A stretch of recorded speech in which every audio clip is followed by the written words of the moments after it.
దాదాపు 3 రోజులు దాటిపోయింది. ఇప్పటి వరకు కూడా మియాపూర్ నాలాలో గల్లంతైన బాలయ్య ఆచూకీ దొరకలేదు. ఒకసారి మనం ఇక్కడ చూస్తున్నాం గంగారం చెరువు. ఈ చెరువు దగ్గర డ్రోన్ ద్వారా వెతికే ప్రయత్నం జరుగుతుంది.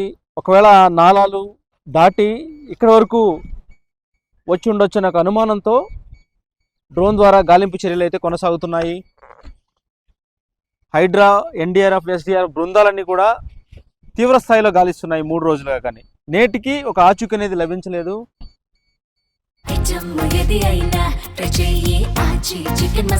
ఆచి చికెన్ మసాలా. మనతో పాటు దత్తు గారు ఉన్నారు, మనం మాట్లాడదాం.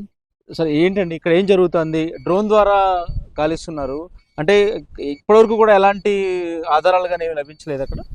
ప్రజెంట్ అయితే మనకు అంటే నాలాలో కానీ అక్కడ ఓపెన్ నాలా, ఇక్కడ ఉన్న గంగారం నాలాలో మనం వెతకడం అనేది జరిగింది. ఓపెన్ నాలాలో అంతా చూసుకొని ఎక్కడన్నా అంటే మనం మనుషులు వెళ్ళలేని ప్రాంతం కూడా ఉంటుంది కాబట్టి అక్కడ కూడా డ్రోన్ సాయంతో కూడా వెతకడం జరుగుతుంది. కాబట్టి అక్కడ కూడా ఏమి మనకు ప్రజెంట్ అయితే ఎలాంటి ఆచూకీ అనేది దొరకలేదు. ఇంకా మనకు అండర్ గ్రౌండ్ బాగ్ డ్రైన్ కూడా ఉంది. ఆ బాగ్ డ్రైన్ లో కూడా వెతకడం అనేది జరుగుతుంది ప్రజెంట్ అయితే. ఇంత టైం ఎందుకు పట్టింది? సహజంగా నాలాలో ఒక వ్యక్తి ఎప్పుడైనా గల్లంత అయితే మరుసటి రోజు కానీ ఆ తర్వాత రోజు కానీ ఎక్కడో చోట కనిపించే అవకాశాలు ఉన్నాయి. కానీ బాలయ్య విషయంలో చూస్తే ఇప్పటికీ కూడా అసలు ఎక్కడ బాడీ ఉంది, ఏం జరిగింది అనేది అర్థం కాని పరిస్థితి ఇప్పటికీ కూడా. ఎందుకంటారు? మీరు పరిస్థితి చూసారు అక్కడ, కారణం ఏంటి ఇంత టైం పట్టాలి?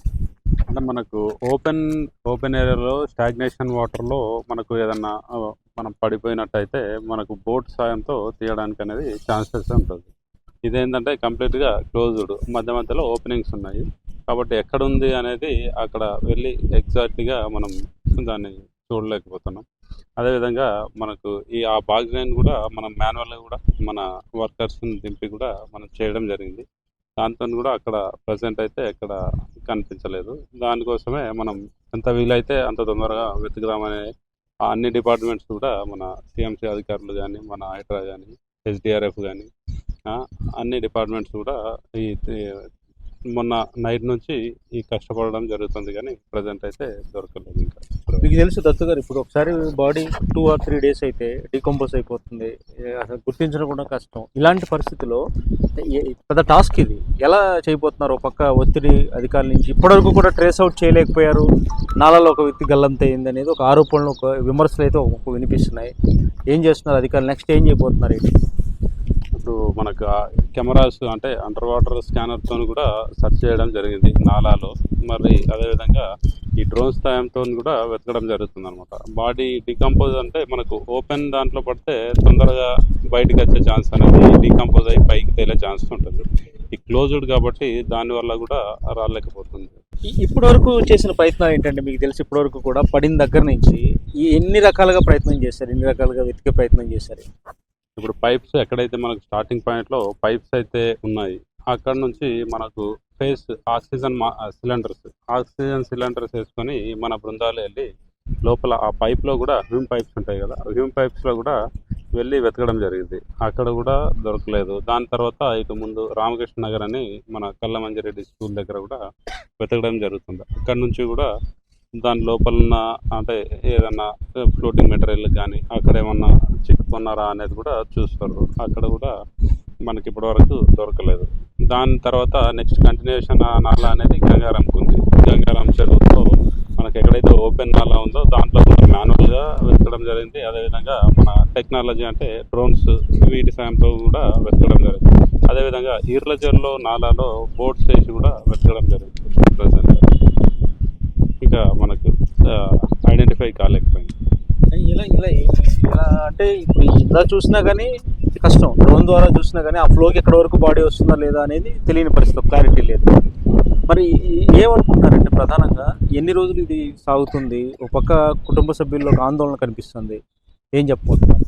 కంపల్సరీ అంటే దొరికే వరకు కంపల్సరీ ఈ స్ట్రెచ్ అంతా మళ్ళీ రిపీటెడ్గా దొరికేంత వరకు రిపీటెడ్గా చేస్తామనేది అందరు అధికారులు కూడా దానిపైనే ఉన్నారు. కంపల్సరీ ఈ సహాయక చర్యలని ఆ బాడీ ఐడెంటిఫై వరకు మనం కంటిన్యూ చేస్తాం.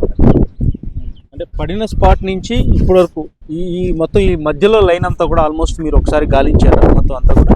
ఆల్మోస్ట్ 1 time అయింది, మళ్ళీ రిపీటెడ్గా కూడా చేస్తూ ఉన్నారు. Thank you. Okay thanks. ఇది చూస్తున్నాం అధికారులు ఇక్కడ ఉండి గంగారం చెరువు దగ్గర గాలిస్తున్న పరిస్థితి. ఒక పక్క డ్రోన్ల ద్వారా కూడా ఒకవేళ అక్కడి నుంచి కూడా ఫ్లో ద్వారా ఇక్కడికి వచ్చి ఉండొచ్చు అని చెప్పి కూడా చెరువు మొత్తాన్ని జల్లెడ పడుతున్నారు. ఈ గంగారం చెరువు చూస్తున్నాం, ఇది అతిపెద్ద లేక్. అక్కడి నుంచి మీకు డ్రోన్ కనిపిస్తుంది కదా, డ్రోన్ ద్వారా ఎక్కడ ఉండొచ్చు ఒకవేళ ఏమాత్రం అనుమానం ఉన్నా కానీ క్లోజ్గా కెమెరా తీసుకువెళ్ళి అక్కడ నిజంగా బాడీ ఉందా లేదా ఏంటనేది ఐడెంటిఫై చేసే ప్రయత్నం అయితే జరుగుతుంది. చూస్తున్నాం మనం గంగారం చెరువు చుట్టూ కూడా జల్లెడ పడుతున్నారు అధికారులంతా కూడా ఇక్కడ చెరువు దగ్గర ఉండి. అంటే అన్ని విధాల బాలయ్య ఎక్కడైతే కాలు జారి ఓపెన్ నాలలో పడ్డాడో అక్కడి నుంచి కూడా అన్ని విధాల ప్రయత్నం చేస్తూనే ఉన్నారు అధికారులు. ఒక పక్క ఆ నాలాలోకి దించారు, మరోపక్క ఆక్సిజన్ మాస్కులు పెట్టించి లోపలంతా కూడా వెతికించారు. ఎక్కడైనా ఇప్పటివరకు కూడా ఒక కనీసం స్మెల్ రావడం కానీ ఐడెంటిఫై అవ్వడం కానీ జరగలేదు. 3 రోజులుగా ప్రయత్నాలు జరుగుతున్నప్పటికీ కూడా దీంతో ఒక పెద్ద టాస్క్గా మారింది అధికారులకి. ఇక్కడ చూస్తున్నాం మనం ఏదైతే ఇక్కడ డ్రోన్ ద్వారా వెతికే క్రమంలో క్లోజ్గా వెళ్ళినప్పుడు ఇక్కడ మనకి ఎల్ఈడి స్క్రీన్లో కూడా కనిపిస్తుంది. అక్కడ ఉన్న విజువల్స్ క్లియర్గా చూడవచ్చు అనమాట. ఒకవేళ ఏమాత్రం అనుమానం ఉన్నా కానీ వెంటనే కెమెరాను మరింత దగ్గరికి తీసుకెళ్ళి ఐడెంటిఫై చేసే ప్రయత్నం అయితే జరుగుతుంది. ఇలా కంటిన్యూగా బాలయ్య కోసం గాలింపు జరుగుతూనే ఉంది. అధికారులు నిరంతరం శ్రమిస్తూనే ఉన్నారు. మరోపక్క అంతే స్థాయిలో విమర్శలు కూడా వస్తూనే ఉన్నాయి. ఎందుకంటే ఒక వ్యక్తి ఓపెన్ నాలాలో పడిపోతే కనీసం ఇప్పటివరకు కూడా గుర్తించలేకపోయామనేది విమర్శలు అయితే వస్తున్నాయి. చూద్దాం ఇంకెంత సమయం పడుతుందో బాలయ్యని కనిపెట్టడానికి, ఆయన ఆచూకీ తెలుసుకోవడానికి ప్రయత్నాలు అయితే ఇంకా కొనసాగుతూనే ఉన్నాయి. శేషు, ఏబీపీ దేశం, హైదరాబాద్. ఆచి చికెన్ మసాలా.